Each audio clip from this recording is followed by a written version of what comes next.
In honor of the Sephora sale, let me de-influence you from some viral products. I just saw Abby Grace do this, so I had to hop on. I'm going to start off strong with the Milk Lip Oil.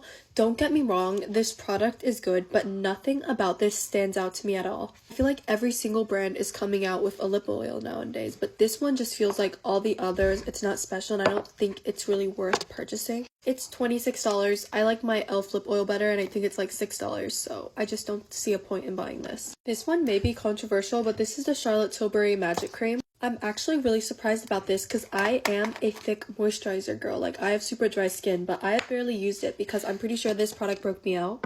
It's just way too thick, and I was looking up the ingredients, and a lot of them are common in products that like trigger my skin and break me out. Honestly, the breaking out just might be a me thing, but overall, I feel like this is just so expensive, and I can't like justify buying this. And I like much rather prefer my Estera moisturizer that's like $30 at most. But I will say I do like the water cream a lot more than this, and I have nothing bad to say about that product. But this one, it just doesn't work for my skin, and I can't like justify spending this much money on it. These Dior Forever Glow Maximizers are beautiful, don't get me wrong, but they will 100% emphasize your texture. If you have any of that on your skin, I probably would avoid this just because it is a highlighter, so it's going to show any sort of texture that you have on your face. I've tried so many blushy highlighters before, like those sort of hybrid products, and because of that, I just don't think that this formula sticks out. For me, when I think of like a highlighter blush, I think of Hourglass Sublime Flush or like my House Labs one, and I really love those formulas.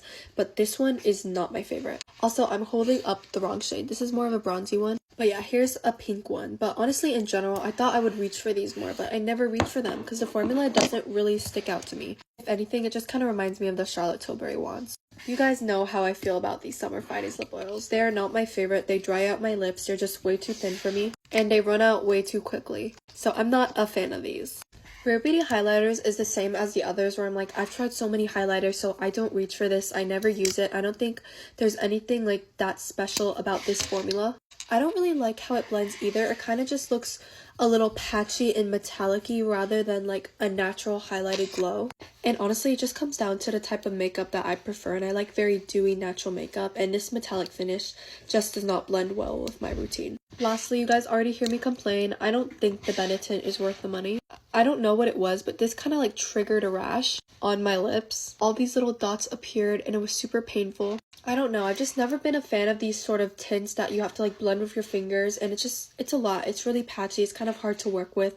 I just prefer putting on like another lip product. And if you are on the market for like a lip stain similar to this, I actually would go with the Milk like lip cheek stains, but only for the lips. I don't use it on the cheeks. I think they're so much more easier to use, and I just think that the pigment distributes a lot faster, so it's so much more convenient, and I use it so much more than I use this one. Okay, that was my de-influencing video. Obviously, if these products were for you, keep using them. They just personally didn't work out for me. But yeah, let me know what you guys think of these products. Bye guys!